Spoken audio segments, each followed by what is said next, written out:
During these extraordinary times, are you seeking friends and collaborators, like-minded, brilliant, beautiful souls who want to be a part of creating the new earth? Here is the answer. Welcome to Soul Search.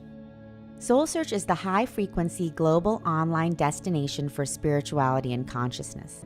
This is a multi-dimensional community for spiritual seekers, healers, teachers, and guides for the global awakening. With Soul Search, the spiritual seeker can easily search for and connect with healing modalities, spiritual teachings, practices, and practitioners. Within the Soul Search community, you can join groups or take courses for your spiritual journey. With Soul Search, you are part of an inclusive, growing global community for consciousness. For spiritually conscious practitioners, Soul Search connects you to a global audience seeking your services. Post client reviews, articles, videos, photos, and audio. You can create secure and private online communities for your groups and clients. Be a part of an awakening community for spirituality where you can collaborate and connect with practitioners and seekers. Whether you are a spiritual seeker, healer, or just curious, join soulsearch.io today.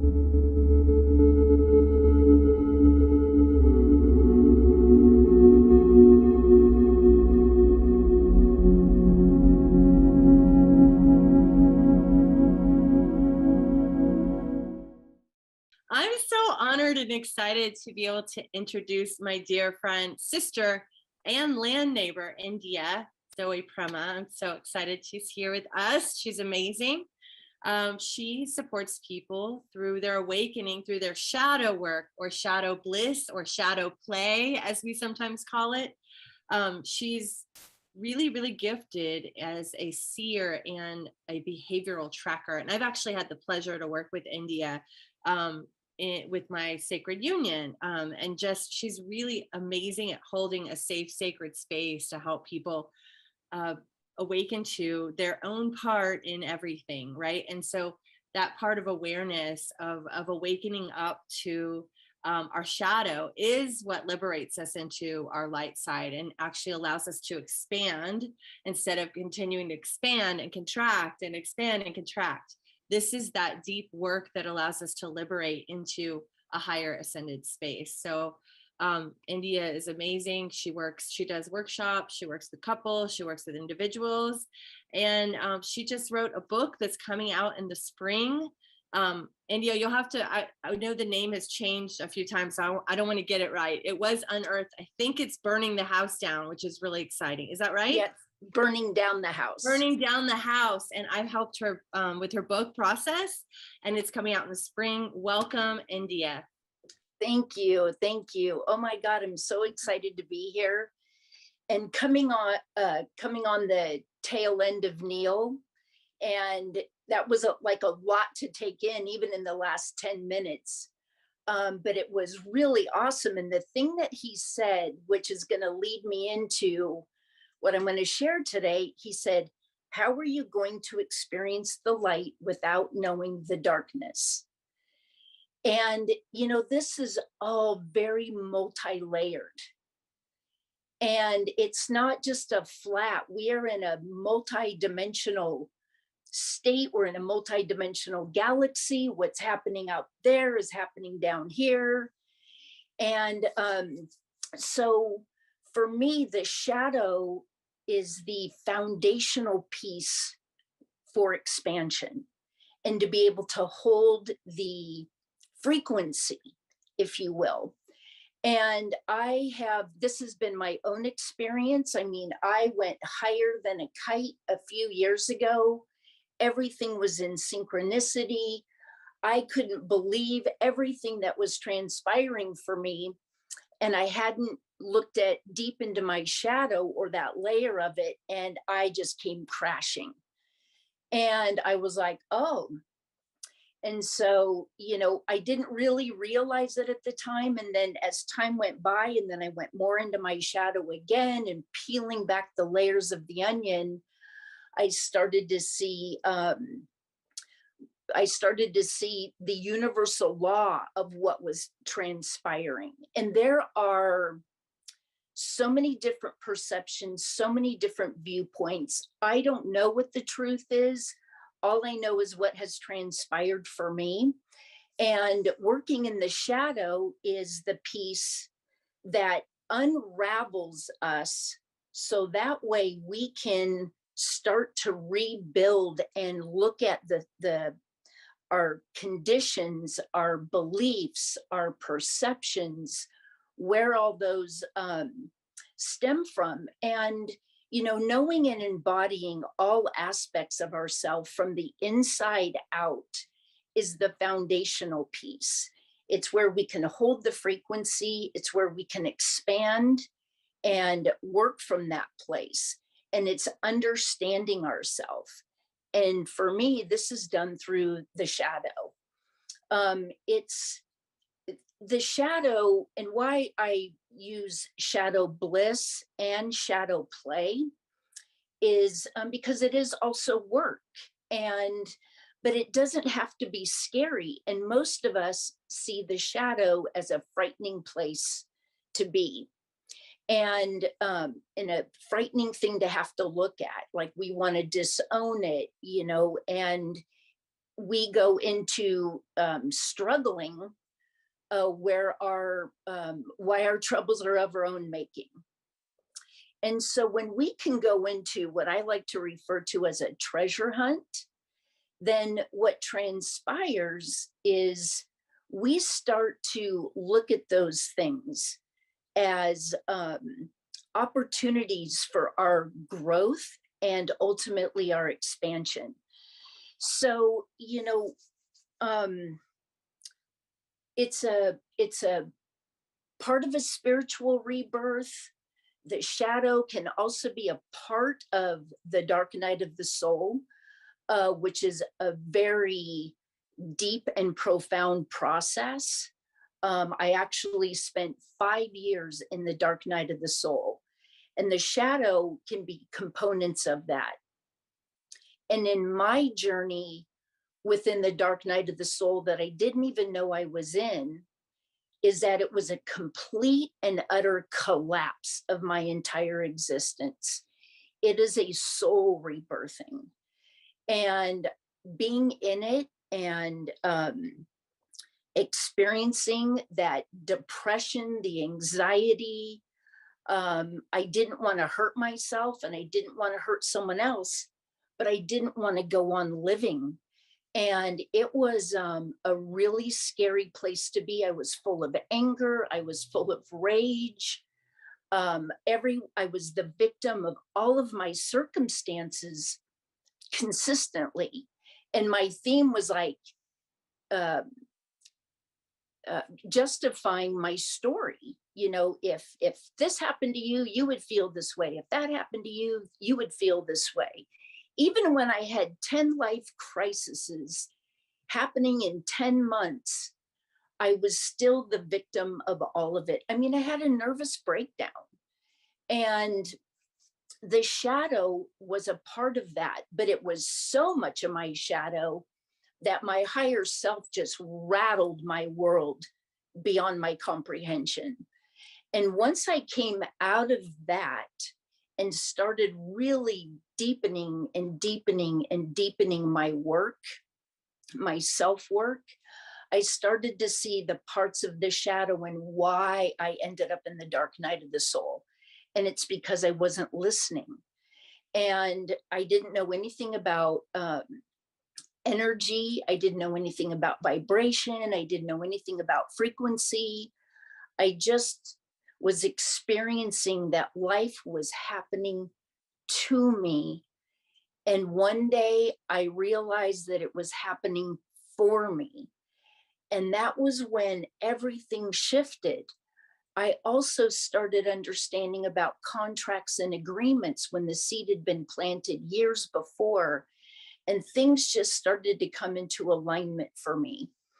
And through my process, what I was able to do, which is why I have so much passion with shadow play, is that I used to live in storytelling. Who did what to me, and who's an asshole, and who's this, and who, and whatever story I was making up. And I just kind of lived there all the time, just my head going, going, going, going.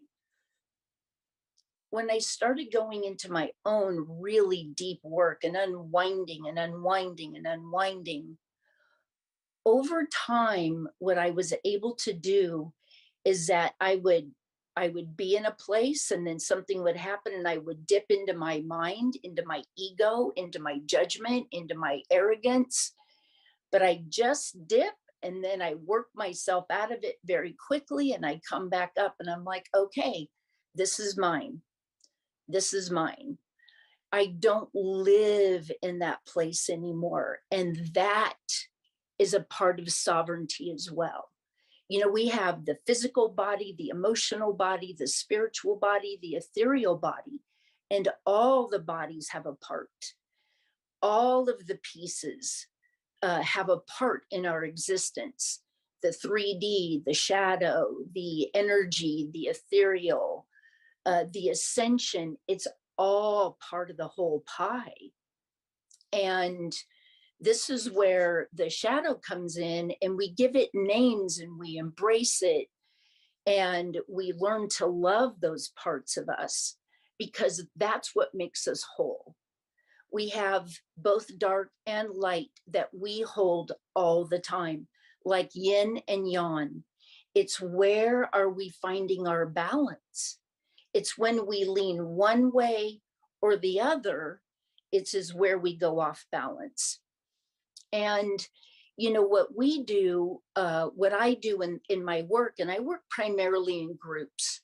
And the reason that I work in groups is that the medicine is received by everyone within the group. I work with small groups, and I find it to be more beneficial. I like to get in, help people find the tools that they need to start unwinding. There is a self-awareness process. And the question becomes, how do we come into self-awareness? How do we come into self-awareness? And that's what I teach. I teach how do we come into self-awareness? What does that really mean? Do you know that you have shadow? And the shadow can look a variety of different ways for people. And I'm going to give you an example of something that transpired because the shadow isn't necessarily just you triggered me and there's my shadow, right? And I can get into that in a minute. But something came up on an app that I was on this morning, and it's called Nextdoor, and it's a local uh, community page. And so somebody had posted on there that she woke up this morning and 2 cars were parked in front of her house, in front of a fire hydrant. And she went into, what kind of recourse do I have? And I went into, well, where's the shadow? And I say that because this is often what we don't see within ourselves. And it all has to do with control. Control. And it's just like, why are you so concerned that there were 2 people in front of a fire hydrant? Yes, I understand the significance of a fire hydrant, but they're not in your driveway and they're not blocking you in. So the question becomes, why was that so important? How do we know? How did you know that maybe those 2 people showed up in the middle of the night because there was a death in the family, or there was a bad accident somewhere, or something transpired that created those 2 people to pull in front of a fire hydrant? And so when we go back and we look at that, it's like, why does it matter? Because I need to control the situation. By utilizing the word recourse, what recourse do I have? I'm like, that's where I go into how do we unwind? And it is somebody, I just saw it really quickly. Somebody said, yeah, it is very hard work. But I can tell you this, it is a lot harder not to do the work. Because what happens is that the universe, our higher self, source, whatever name you want to call it, it is going to take charge, and it always does. What happens is that when we don't listen and when we're not willing to do the inner work, our lessons get more and more and more painful. And I know this firsthand. You know, when I had a life crisis and I'm in the dark night of the soul, I didn't get my lesson. I went back to putting my my life back together from the outside. And what happened was is that 3 years after my calamity of crisis happening, I had breast cancer.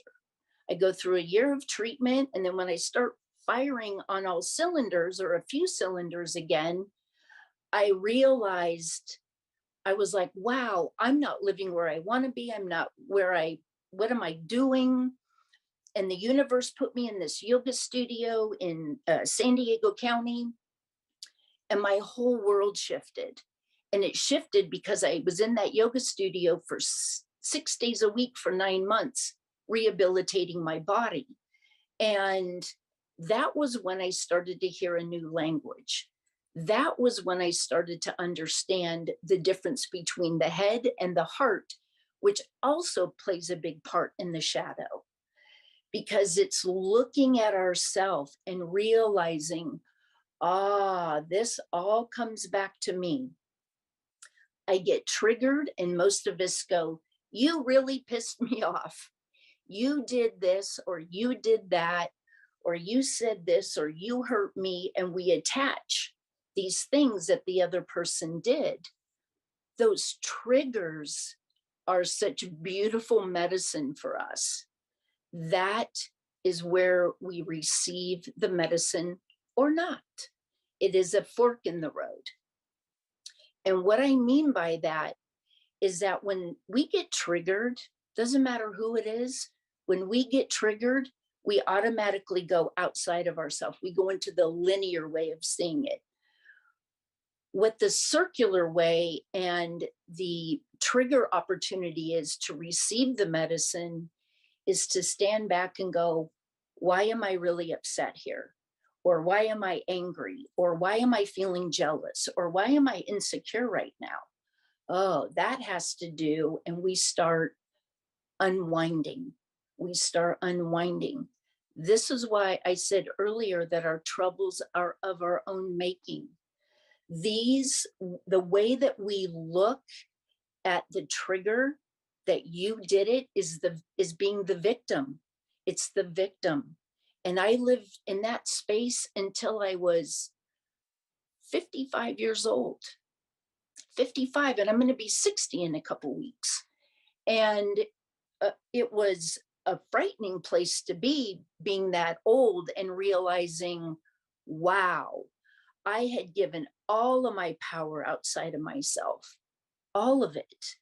And the sovereignty comes in through freeing our mind of all the stories we're telling, the conditions, the patterns, the programming, everything we've picked up along the way. Sometimes we know why, and sometimes we don't. But when we can unwind and we start to go, wow, this is why I'm feeling jealous right now. This is my insecurity. They're not doing anything.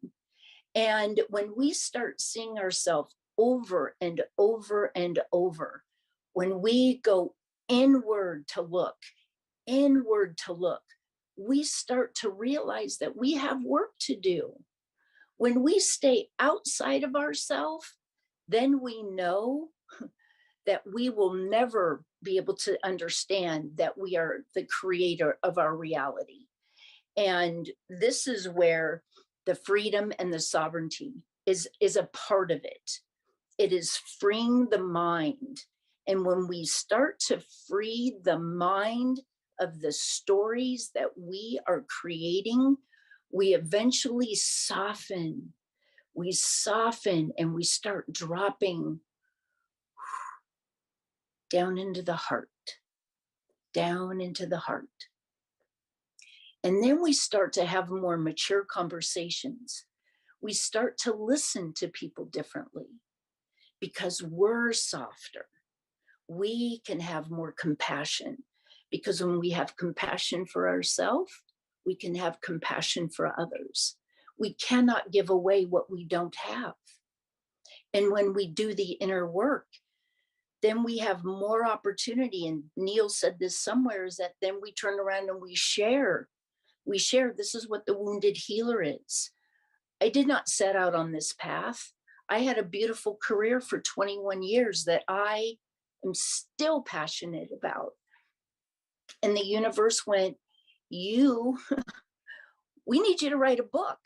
You know what I mean? And it was just like, okay, I don't really know what I'm doing, but I felt through 3 experiences that I won't get into, and then my own feeling of responsibility, and what I learned by being in Alcoholics Anonymous for 21 years, was that I have a responsibility to share my experience, strength, and hope. And in that is that healing my own self. I mean, I was a train wreck. And it was to have a nervous breakdown with 21 years of sobriety. But I can tell you this, because I'm a deep diver and I've been willing to do the work, and even in my sobriety, I did all the work that was asked of me. And that was at a whole other lower level of work. It took me way into my behavior. But I was always seeking, always seeking. And then when my life collapsed around me in 2008, 2009, I never went to another meeting again. Like, everything got stripped. People, places, things, money, stuff, my 17-year relationship, my mom died. I mean, everything was wiped out. And I was 47 years old, standing looking in the ocean and saying to myself, I don't know who I am without all of my labels. Like, that scared the shit out of me more than anything else that was transpiring. And what transpired for me is that I knew I was on a spiritual journey. Even though I was so in the 3D, I had this sense of knowing that I was on a spiritual journey. And fortunately for me, I will be 35 years sober in February of 2023. And I say that because it was so important that when we do the inner work to the best of our ability, when things get crazy all on the outside, the roots of our tree is in. We're in alignment with who we are, and we don't get, we're not getting blown all over the place. And this is part of freedom. It's part of sovereignty. It's part of being in the heart. It's part of ascension. But we have to do the work if we want to do the work. If you don't want to do the work, you can choose to stay where you are. That is okay. That is okay. The place that I arrived to in all these different layers of things that were transpiring, that came to me through some really deep shadow work. I mean, it was brutally painful.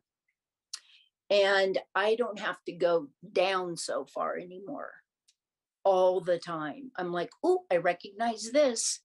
And so the beautiful thing that happens is that I no longer live in storytelling.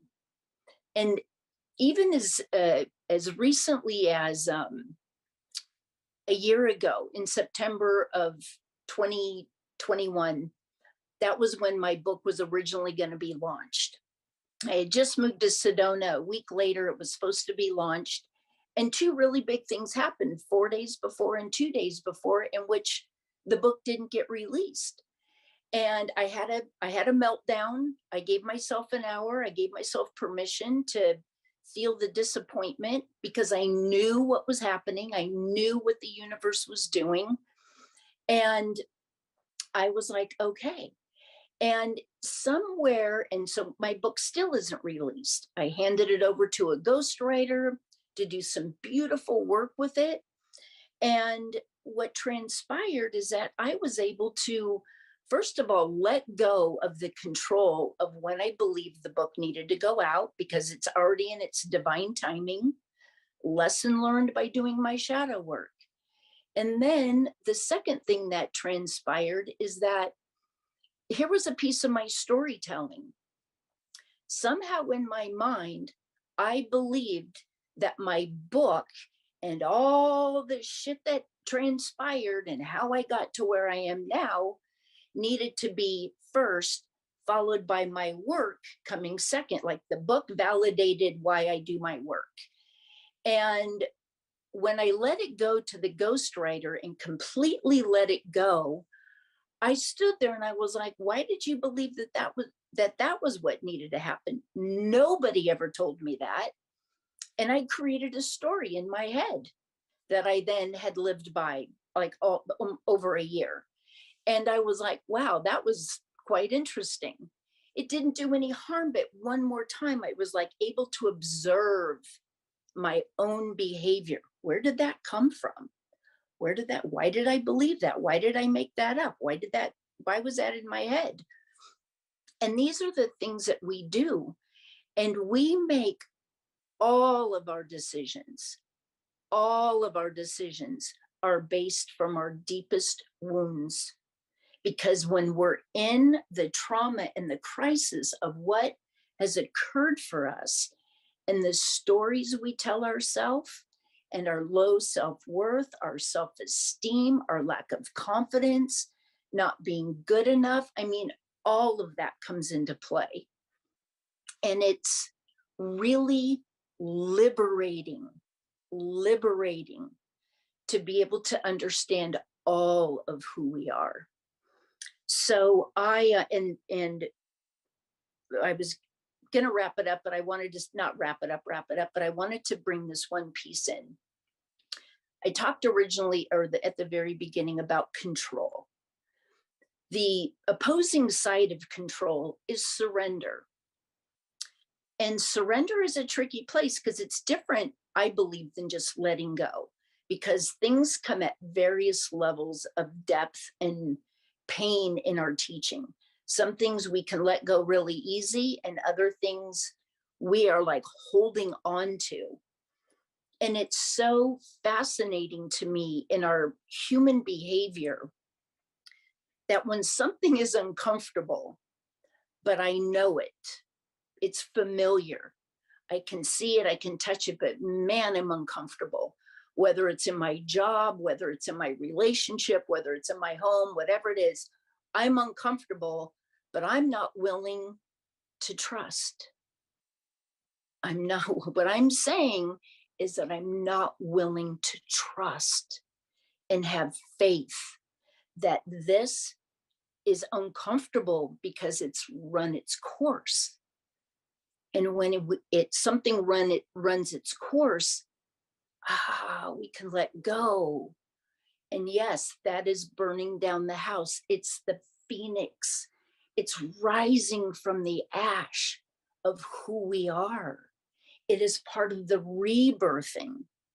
We don't go from one vibration to another as the same person. The veil literally starts to thin, and we see things so differently. So it is such a fascinating process. But when you think about the polarity, when you're willing to dive into your work, however deep or not that is for you, that's your soul's choice. If you go this deep, you'll ascend that far. If you go this deep, you'll ascend that high. It's the polarity. It's like being in love, deeply in love. If it's a beautiful love and something happens, the grief will be in its polarity. And so it really is true. You want to sow a field of mediocre seeds, you will have a mediocre harvest. And so I would love to encourage you to get in there, to do some digging, I love this work. I have been so deep in that process, and spending 5 years in the dark night of the soul was no joke. But it was where I have gained the insurmountable amount of wisdom that no longer holds me hostage. Instead, I get to think about my dreams. I get to create. I get to support people in their journey, and watching the light bulb come on. So that way you're receiving your own medicine. You're receiving your own medicine. And surrendering is the most beautiful and the most powerful gift you can give yourself, that I can give myself. And for me, the surrendering, the deep surrendering is something that is very sacred. It's between you and your creator, you and your higher self, you and God, whatever that is for you. It is a very deep process. And when that transpires, that's where the ascension comes in. It's energy. We don't move ourselves into a higher ascension. The energy moves us into a higher ascension. And it is such a beautiful place to be, knowing that I did not want to be on the planet. God, up until 2017, 2018, I did not want to be on the planet. I did not, no one in my world, which was so 3D, even could comprehend what was happening to me. And so I wasn't supported by anyone, but that was so necessary for me to just go on a complete and utter redirect. And it has been an ungraceful journey, a very ungraceful journey when I didn't have the tools. And I used to sit in session with my own coach for several years, just so enraged with the system and with this and with that and the institution and the medical and the boom and the bang and the D. And I can tell you now that, you know what, I can have a conversation about the IRS or about the government or about this or about that. And I can just stay in my alignment. I don't get impacted one way or another about anything. Soul contracts and agreements was something that was a beautiful part of my journey, which aided in my shadow work as well. Because when I came to that full understanding that my soul has a contract here, when I got triggered, I started to realize, and in fact, the biggest epiphany I had was around an old boss I had that was really mean. And I worked, and I was living in the South, and working under her for 1 year, I put on 60 pounds. I blew up to 209 pounds, never weighed that much in my whole life. And I was just eating at my emotions. And I was too fearful to leave my job because I didn't have another one. And I recruit for a living. And so what happened is that, you know, I was way overweight, 60, 70 pounds overweight. And then, but when I needed to have my breast reconstructive surgery, I needed the belly fat and the belly skin to make a breast because I got 3rd-degree burns and radiation, and I wasn't a candidate for implants. And then a couple years after my surgeries, I sat up in bed and I was like, oh my God. I'm like, my old boss, I'm like, she did her part. And it was at that moment where it became so clear to me. I was like, had she not been so hard on me and so mean, and I just couldn't relate to her, I wouldn't have eaten at my emotions. Had I not eaten at my emotions, I wouldn't have put the 60 pounds on. If I didn't put the 60 pounds on, I wouldn't have never been able to have a breast, because that's what it was made from, my fat and my skin. And at that moment, I set that woman free, and I set myself free. And ever since then, and that happened in late 2017 or early 2018. And I had so much gratitude for coming into the awareness of that. And then I could start to see soul contracts and agreements everywhere. And that's what the trigger is. When we get triggered, when I get triggered, I'm like, thank you, because that's my teacher. That person, that situation, that place, that's my teacher in that moment. Because if it's a deep lesson we're not getting, it will show up somewhere else, by someone else, in another place, in another time. It will keep rearing its ugly head. So the trigger comes, and that is where we have the opportunity to receive the medicine.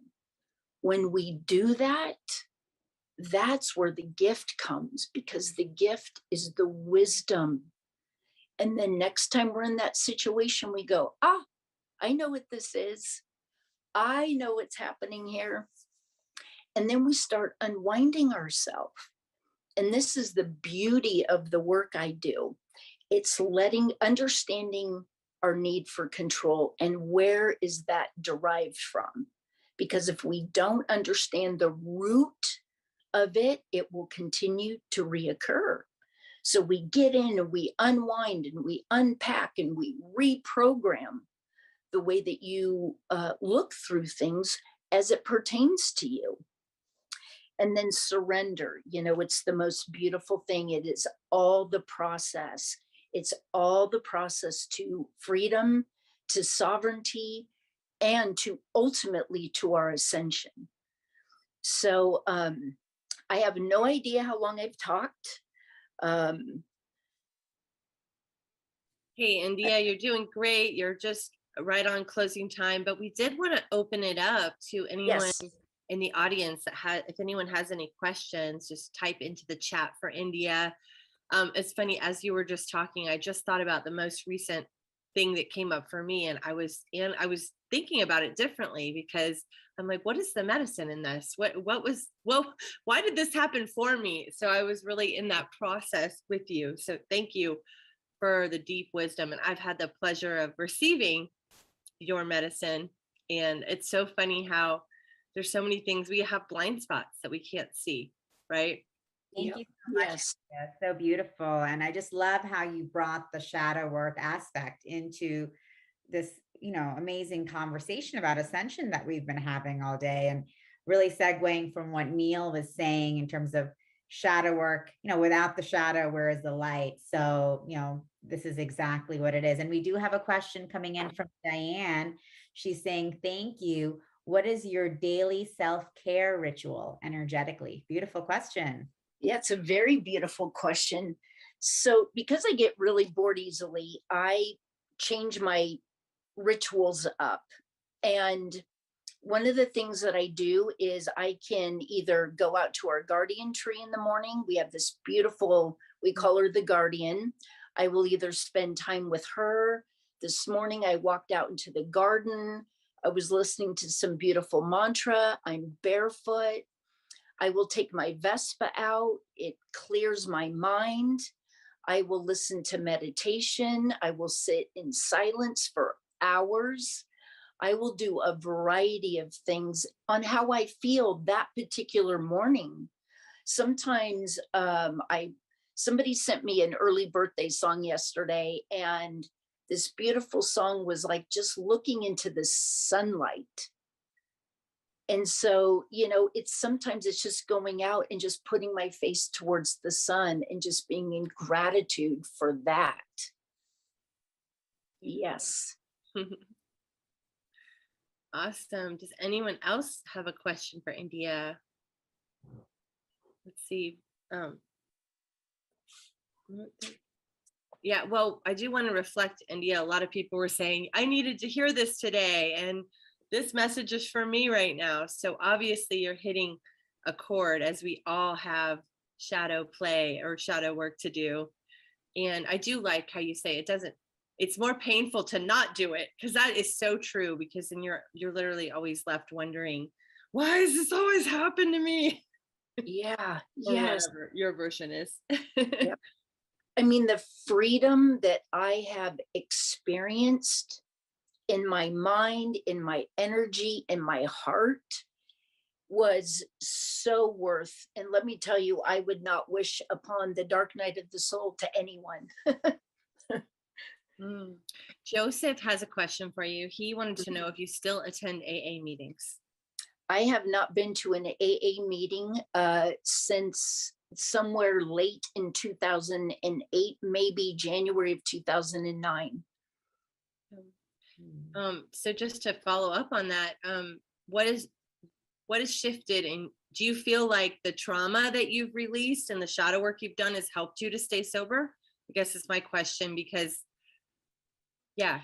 Yes, I did a lot of work in Alcoholics Anonymous, but that work is not designed to take you deep. It's a behavioral based. There's nothing wrong with that. For someone like me, I kept getting called for more. When my life unraveled, I didn't intend on leaving, but I knew that I was not going to go to another meeting. And I mean, I won't get into this very cathartic experience I had. And I kind of went into the void for about 5 years, the void between I didn't have a fellowship and I didn't know what I know now. And I didn't have the tribe and the community I have now. I was in this void, but I was never going to drink. That is something that I hold very strong in my conviction. And I knew I was on a spiritual journey, and drinking was not going to be the solution at all. And these last years, this whole world that I live in now with energy and vibration and heart is a whole different place for me. It's like drinking doesn't even occur to me. And it shouldn't at 35 years of sobriety. Beautiful. Another question. Do we agree? It's from Grace. She asks, do we agree to work through multiple shadows from birth and or generational trauma? What about karmic shadows? Oh, that's an interesting question. Like coming into this life with karmic. Yeah, I have a little bit of experience with that myself. Yes, and so did I. And I went into a deep karmic shadow back in 2020, in which I literally put myself into a woman's trauma center for 30 days. I was in a karmic cycle with my ex-partner. I mean, we had 7 lifetimes together. It was all converging on me at once. And I was like, what is happening here? And it was one more layer. And this is the beauty. And I want to bring this forth because it's so important. When we move into a place of understanding that our soul is here to do its work, why we chose to incarnate now, there are no labels, there are no right or wrongs. Everything is exactly as it should be. So when we go sideways, like I found myself in a trauma center, I didn't do anything wrong. It was another layer of the onion. It was another layer. And that's what this is. We're just peeling back our layers. We can't go from kindergarten to Harvard overnight. So we take ourselves, I say, we got to pluck ourselves off the cross. We cannot do that to ourselves. It's the shame and the guilt and the remorse and, oh my God, realizing our behavior. I'm like, thank you. Yeah, I just want to give you a shout out. India is also speaking at the 11/11 conference, and we're going to do a workshop to help people dig through a little bit of the layer. Grace also just wanted to ask you about early life trauma, abuse, and or neglect, and is that the dark night of the soul? So maybe you could share a distinction of like what the dark night of the soul is, and then yes, like all of those things she mentioned bring up plenty of shadow, and how does that? Yeah, so that's a really great question, and it's a very multidimensional answer because it's not just flat. For me, the dark night of the soul it didn't have to do with my trauma. I had trauma. That was another layer. And I had trauma was not from my childhood. My trauma was all around my life collapsing and so much happening that I could never process because the next thing was coming at me. It also, I processed through the trauma of losing my breast. That was a long 10-year process I was in with that. That was one part of it, but that did not have to do with my dark night of the soul. My dark night of the soul experience everything was gone. I had 10 life crises in 10 months, death, divorce, job loss, Wall Street collapsing, financial calamity, and money embezzlement. It was, I couldn't even get my head wrapped around. What I came to understand a few years ago, after many years of just like getting annihilated and I couldn't make any sense of it, I did what we are taught to do. And that is I put my life back together, tried to put my retirement plan back together, bought a home, got 2 dogs, and then all of a sudden I was like, oh my God, I'm doing it from the outside in again. And I didn't know why that dropped in. I didn't even know what that meant. And then that's when I ended up at a yoga institute and things started to shift. My dark night of the soul was a total collapse of my existence. It wasn't just that, my marriage of 17 years fell apart. That's a component. It was when my relationship fell apart, my entire financial self came into almost ruin when Wall Street collapsed. It was like losing my job. It was my mom dying. It was all these things happening at the same time that it literally created an opportunity for a soul rebirthing. Beautiful. Thank you, India. Well, Diane says this is so beautiful and inspirational, and I think we can agree. And we're so grateful for you, and you're amazing.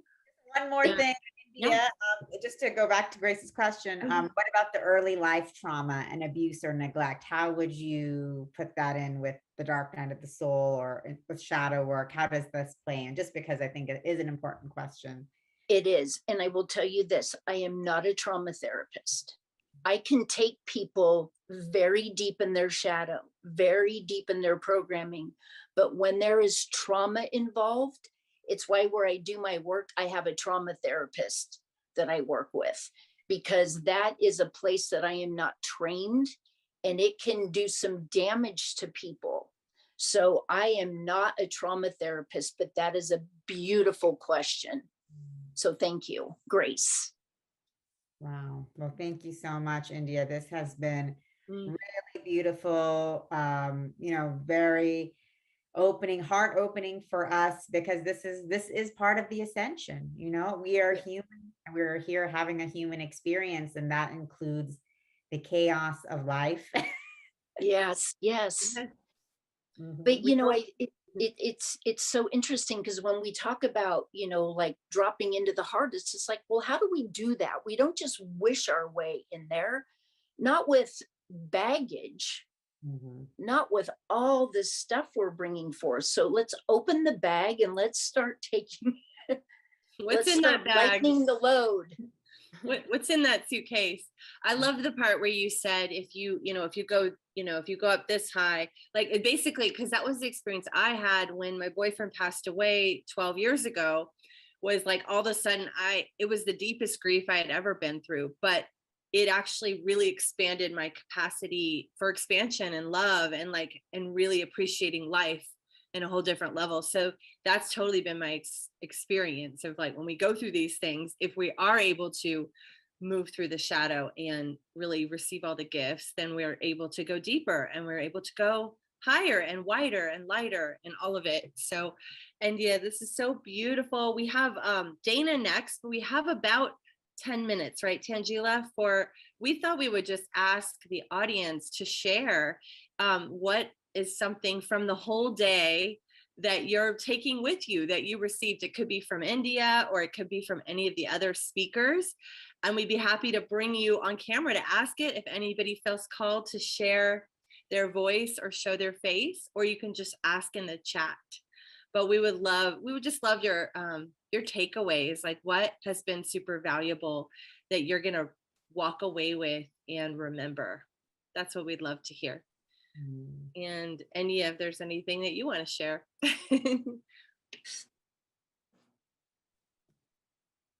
Grace said, oh, psychic surgery. Yeah, just drop in the chat if you guys have anything to share. We'd love to hear. And anything that you all are feeling about Ascension. What have you learned? Has anything shifted for you? Do you view Ascension differently after coming in here and being with us for the last few hours? So we just would love to hear your thoughts or reflections. And I don't know if Nicole or India, you'd like to share your thoughts and reflections on Ascension, what Ascension means for you, and what this day has been. And I see Diane coming in, that we can shift from healing to service in the world. Yes, very much. Beautiful. Yeah, exactly. And I think that is the huge takeaway from today, is that when we heal, we are able to love ourselves more deeply, and then we're able to love all more deeply, and then be a great service. Yes, totally. For me, Neil blew my mind. I was like, what?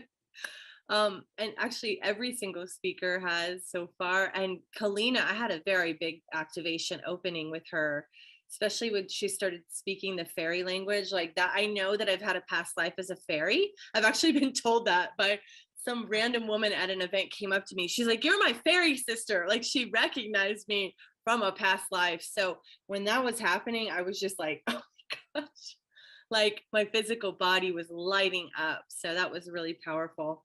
And India, I always love hearing your perspective, because I am working on some parts of my shadow that I didn't even know were there. And that's the funny part. There, sometimes a new relationship will come in, or a new job or whatever, and then that will bring up another aspect to work on that you didn't see. And I've certainly been releasing, being able to work with Tangela has opened me up, just let go of other pieces of control in my life. And stop maybe being, I'd say I was sort of an artist. Perfection, that side is definitely there. Like, I believe in excellence, but it's really shifted me to be able to drop more into authenticity and vulnerability, because there is no such thing as perfection. Sometimes the microphone will turn off. Sometimes, like, I lead calls on Zoom, like it's not always perfect. And so the more you can be transparent and you can bring in humor, there's so many tools. But yeah, working with Tangela has helped me with that, just being on these platforms where we're at the mercy of technology. Happens. Yeah. I want to say Juan here says, very reaffirming with your knowledge. Says, all the knowledge and the love you share is what the world needs. Looking forward for the day this conferences are in the mainstream media. Exactly. Oh, yes. You calling that in, brother. New earth we are creating together for sure. And Joseph, processing a lot. Beautiful fellowship. Thank you, everyone. Yes, definitely. Grace, I am surrendering and agreeing to let go, study, reflect, and find out for myself what I need to lovingly accept. The universe is waiting for me to return. And Dawn says, how to love for everything and everyone, human and not human. Yes. Exactly. And then Judith, I think one of the most clear and valid remarks was by India, recognizing that she was trying to work on the outside again, and not at the point of origin that is within. All the work of the soul is, in my estimation, an inside job. Yep. Trust me, if it were an outside job, the world would be in a much different place. So right. So Neil said this earlier, our outer reflection of what's happening on the planet is the collective of what's going on internally. So true. It's so true. someone asked earlier, like, well, what should I be doing? I do think that doing our shadow work is something that we can all be doing to contribute to Yep. this global harmony that we want to create. Yep. It's Yep. very true. Exactly. And then we have Lauren saying, when India said responsibility to share experience, strength, and hope.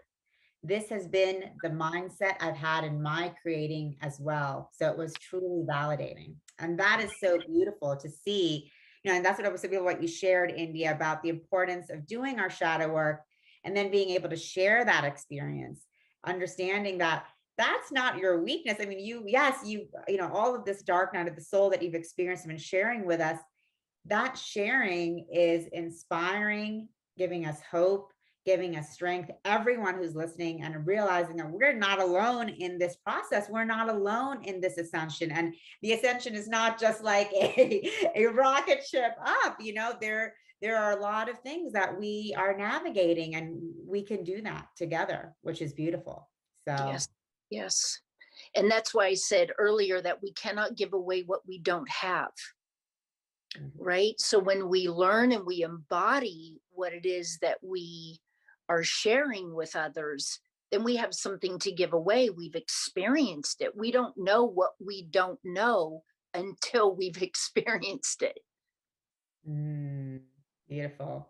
Yes. And Stacey sharing lots of wisdom, letting go of control and surrendering. Yes, exactly. Yeah. Yes. Bringing that divine feminine, allowing. Yes. Judith says, yes, healing is first, service. Oh, healing is first and service comes next. Yeah, that's right. Yep. And sometimes when we're in a really dark place, just a simple act of service can be healing. It can go both ways sometimes. Mm-hmm. Yep. It's a really beautiful process because we become vulnerable. We become vulnerable in our truth and in our pain and in our shadow. We become vulnerable, and yet we can also, through our work, we hold the power. So we hold the beautiful balance of the yin and the yang, the male and the female energy, not one or the other. Beautiful. Yes. And that's so true. And this is such an important part of the ascension, because in this paradigm that we have been taught that vulnerability is a weakness. Yeah. And showing constant, unwavering strength is what we should be doing, even if it's not authentic to who we are, where we are, and what we're going through. And so as we're shifting into who we truly are, we're now able to say, yes, this is me. And in my authenticity, I have good days, I have bad days, I have my crises, I've lost everything. So, and that's okay. And I love myself because of that.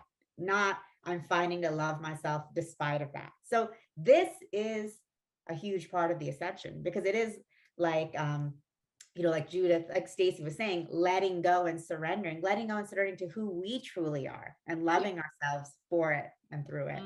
Yep. Yep. And when we look at the shadow, we start to realize, like in my work, I ask a lot of thought-provoking questions. Just, are you current with who you are? Because most of us are not. Like, are you current? Have you done an inventory recently of like, oh yeah, I thought I was this, and gosh, I haven't done that for 25 years. You know what I mean? We don't really see who we are today. And that tells us, because I live this way, that we're outside of ourselves if we don't know who we are, if we're not current. Beautiful. Does that make sense? Yeah, for sure. Totally. We're always evolving, and yet there's an essential nature that's always there. That like the essence. It's kind of that uncovering and discovering that essence of who you are. But there can be a lot of layers that you have to shed first. Well, we have beautiful Dana here. Is there anyone else? I think we're gonna bring Dana on. Just said, sharing these wisdoms allows spirit comfort on each of our paths. Ever grateful. Wow. Thank you, Ginger, and thank you, India.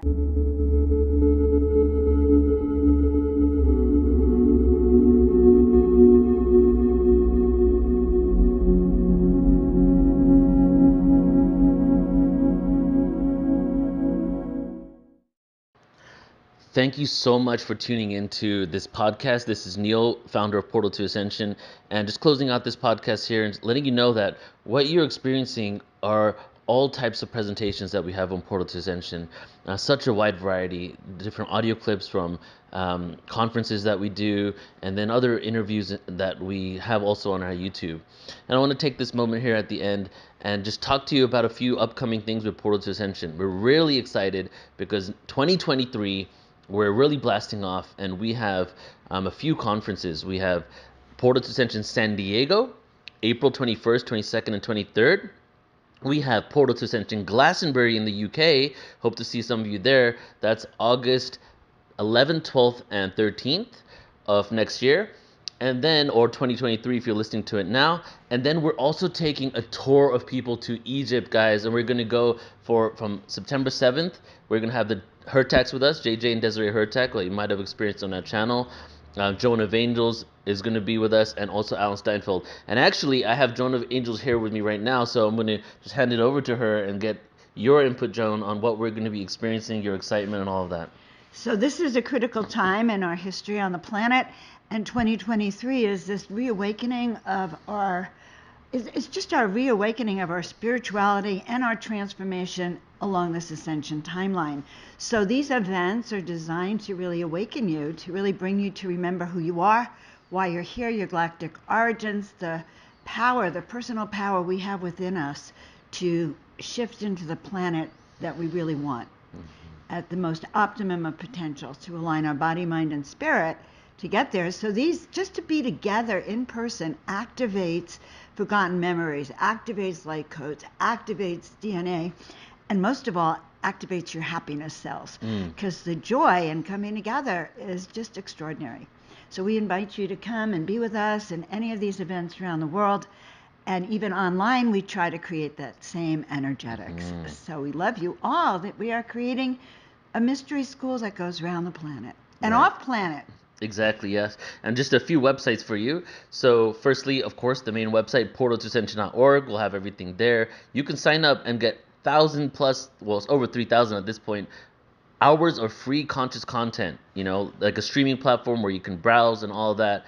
And then ascensionconference.com for Portal to Ascension San Diego, ascensionglastonbury.com for the Glastonbury conference, and then the Egypt tour is going to be on Portal to Ascension, or is on portaltoascension.org as well. So some beautiful, amazing experiences. We're really blasting off. It's time to get exponential. We've been exponential, but now the exponential curve is even going even higher, because it's really time for us to remember who we are, tap into our true potential, and make some change on Earth that's creates betterment for everybody, right? And that's why we're doing what we do. That's why this podcast exists. So excited to see you guys there. AscensionConference.com and Portal to Ascension. Joan, any closing words? Ascension Glastonbury. Yeah, we're all taking off together. This is the times for which we've been called, loves. Can't wait to see you there. Love you all.